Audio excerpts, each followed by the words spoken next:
Hi again everyone, welcome back again di Bitcoin Update. So happy weekend buat teman-teman sekali lagi. Mungkin pada saat teman-teman nonton video ini udah nggak di weekend ya, jatuhnya udah di hari Senin. Anyway guys, kita bakal bahas untuk Bitcoin dulu, and then I'm gonna upload for XAU juga nanti ya, menjelang open market.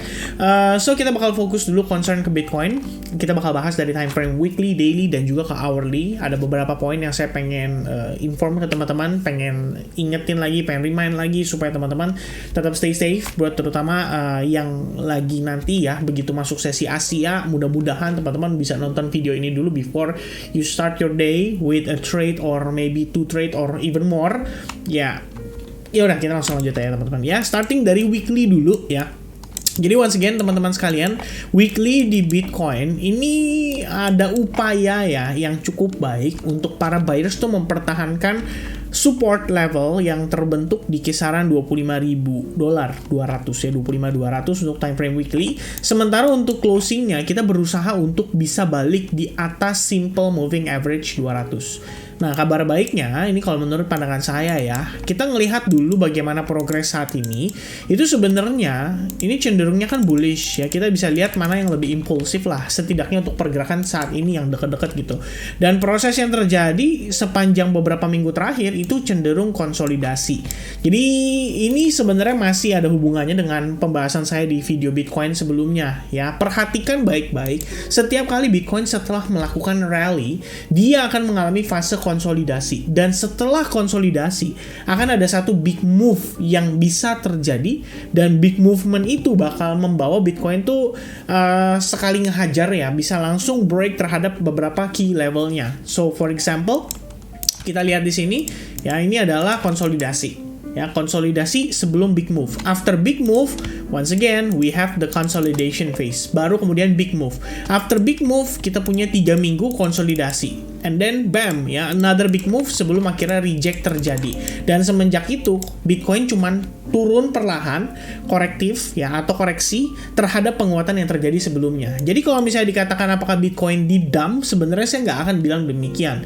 Dump yang terjadi pada Bitcoin itu baru akan valid kalau di level 22.700 tuh dilewatin dengan gampangnya. Nah, itu baru dump. Kenapa demikian? Karena so far sejauh ini pergerakan yang terjadi saat ini itu bisa dibilang ya dipicu oleh siapapun yang beli di kisaran $22.000, dan somehow orang tersebut kalaupun sudah melakukan taking profit, dia nggak lakuin taking profit sekaligus ya. Anda bisa lihat bagaimana prosesnya terjadi dalam momentum yang cenderung melemah. Dan tentu saja untuk menambahkan, ada possibility juga ya Bitcoin sudah memasuki fase koreksi ya, dari ya potentially wave 1 menuju ke wave 2. Jadi kalau misalkan beneran itu adalah wave 2-nya, Anda bisa ukur menggunakan Fibonacci retracement, dan sejauh ini itu kita bahkan belum lewat 38,2% teman-teman sekalian. Baru ketahan ya sekitar 23 menjelang 38,2. Jadi bisa dibilang kalau ngelihat progres saat ini, saya bisa katakan bahwa momentum yang ada pada time frame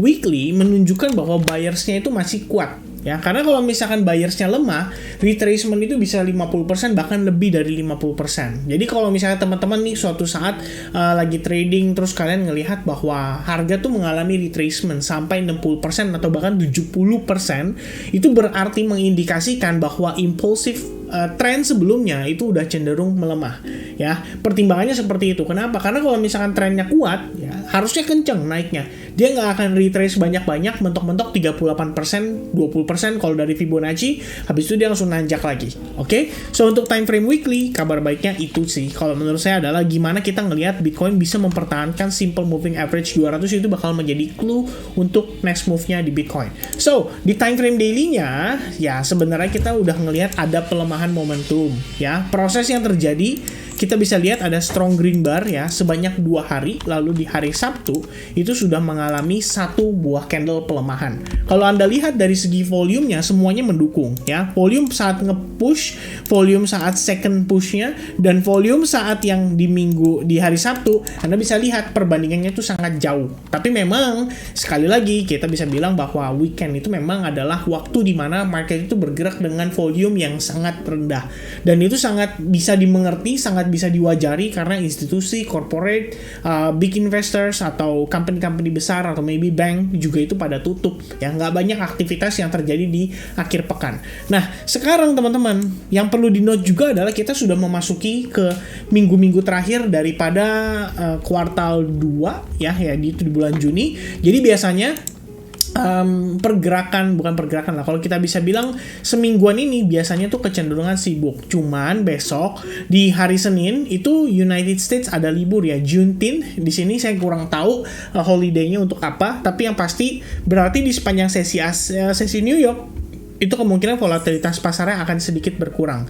Nah, cuman setelahnya itu akan ada FOMC ya, beberapa membernya akan melakukan speak. Di situ ada James Bullard, kemudian ada William siapa lupa saya ya, dan kalau nggak salah ya di sini ada Master dan yes bener banget nih ya kalau nggak salah ya, bener berarti ya kalau nggak salah bener ya, ada Fed Chair Powell testifies, itu akan diadakan pada hari Rabu sekitar jam 9 malam. Jadi volatilitasnya mungkin akan kenceng di hari Rabu, dan pembahasan di sana ya nggak cuma sekali teman-teman, tapi di hari Kamis juga akan ada. Ya seperti biasa ya, menjelang penutupan per kuartal 1, kuartal 2, kuartal 3, kuartal 4, biasanya di minggu-minggu menjelang minggu keempat tuh akan minggu sibuk buat the Fed, terutama untuk Jerome Powell, karena di testimoni itu dia akan dipertanyakan oleh para anggota Kongres. Nah, itu bakal volatile tuh ya, di hari Rabu sama hari Kamis tuh pergerakannya mungkin bakal cenderung agresif, terutama di sesi di sesi New York dan di sekitar jam 9 malam. Oke, so buat teman-teman yang mau nonton, biasanya ada live, kalian tinggal cek aja di YouTube-nya The Federal Reserve, kalau nggak salah itu harusnya akan ada live, jadi kalian bisa lihat Jerome Powell tuh ditanyain apa aja, terus dia jawab apa aja. Kalau kalian mau langsung react based on fundamental atau news yang terjadi pada saat itu, ya feel free teman-teman. Tapi kalau saya sih pribadi ya, saya lebih prefer udahlah kita stay aside dulu. The Fed biarkan dia urus dulu ya segala macam pertanyaan dari anggota Kongres, nanti kita lihat seperti apa, dan kita lebih prefer tuh transaksi pada saat memang market itu bukan bereaksi hanya berdasarkan apa yang disampaikan oleh Jerome Powell. Nah, itu kan susah teman-teman. Bayangin Jerome Powell bilang positif, harga akan langsung bergerak. Jerome Powell bilang negatif, harga juga akan langsung bergerak. Kita nggak akan punya waktu untuk react. Ya, apalagi ada delay ya, kita nggak tahu lah, banyak banget lah faktor-faktor yang sebenarnya sangat menyulitkan kalau misalnya teman-teman memilih untuk bertransaksi pada saat proses testimoni itu sedang berlangsung. Oke, so please take note di situ teman-teman sekalian. Nah, berikutnya kembali ke time frame daily. Jadi 2 harian ini ya kelihatan sudah mulai ada pelemahan momentum, ada probabilitas sama halnya seperti yang saya sampaikan tadi di time frame weekly. Menjelang pergerakan besar biasanya Bitcoin itu mengalami konsolidasi dulu. Jadi pergerakan besok bisa aja ngedrag Bitcoin untuk turun dulu. Jadi jatuhnya kayak kita kan reject lagi dari si exponential moving average 21 ada rejection, atau misalkan dari trendline di atasnya pun juga mengalami rejection. Hal tersebut sangat wajar sekali lagi untuk terjadi. Nah, di time frame hourly-nya hari ini benar-benar nggak ada pergerakan yang signifikan ya. Sepanjang hari Minggu ini kita cuma ngelihat Bitcoin bergerak di dalam range yang sangat tipis, which means ini sebenarnya udah masuk ke dalam fase konsolidasinya. Jadi next move-nya untuk Bitcoin saya pikir akan big ya. Tinggal pertanyaannya adalah dia akan breakout atau lagi-lagi kena reject. Nah, kalau misalkan teman-teman melihat Bitcoin kena rejection dan dia berhasil breakdown lagi dari previous low-nya, oke, berarti kita bisa expect Bitcoin mungkin akan melanjutkan proses pullback-nya dulu untuk retest ke level-level tertentu. Dan level yang saat ini saya perhatikan cukup penting untuk Bitcoin adalah di time frame 4 jamnya. Anda bisa lihat the previous high level yang ada di kisaran $26.000. Karena kalau teman-teman lihat aja di sini sebenarnya kita udah punya exponential moving average 21 berpotensi menjadi supportnya daripada si Bitcoin. Kalau misalnya di situ aja kita nggak ketahan, maka saya pikir akan ada probabilitas kita untuk ngetes terhadap previous high-nya.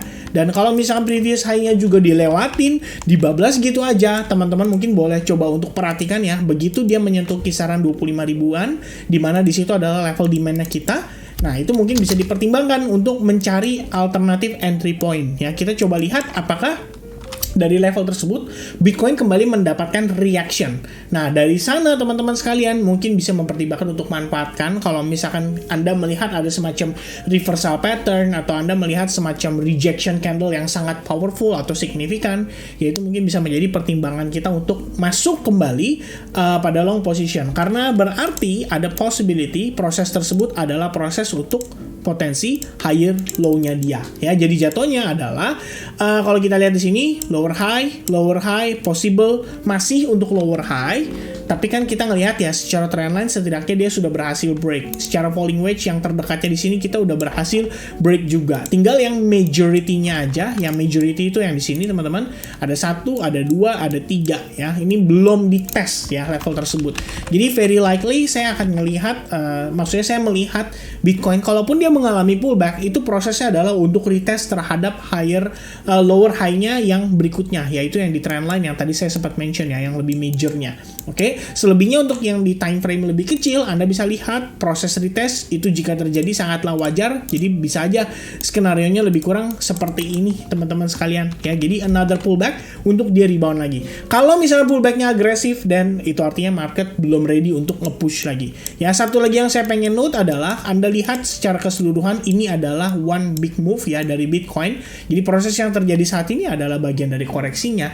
Ya, kalau misalnya teman-teman merasa ini adalah dump-nya, ya saya agak bingung ya untuk menjelaskannya. Tapi kalau misalkan Bitcoin terjadinya seperti ini baru super dump. Ya, kalau misalkan ini belum terjadi, well, I think we are fine ya. Tinggal menunggu sampai ada konfirmasi aja Bitcoin berhentinya di mana, dan dari sana reaction-nya tuh bisa kita manfaatkan untuk kita transaksikan kembali. Oke, so I guess that's it teman-teman sekalian. Saya juga udah ada lakukan akumulasi ya, seperti plan yang saya sudah pernah bahas di previous video. Saya ada cicil di $25.000. Tadinya planning berikutnya adalah di kisaran 23.800, 23.700. Itu bisa menjadi area yang cukup ideal untuk kita akumulasi lagi, tapi rupanya dari 25.000 kita udah langsung ngedapetin reaction.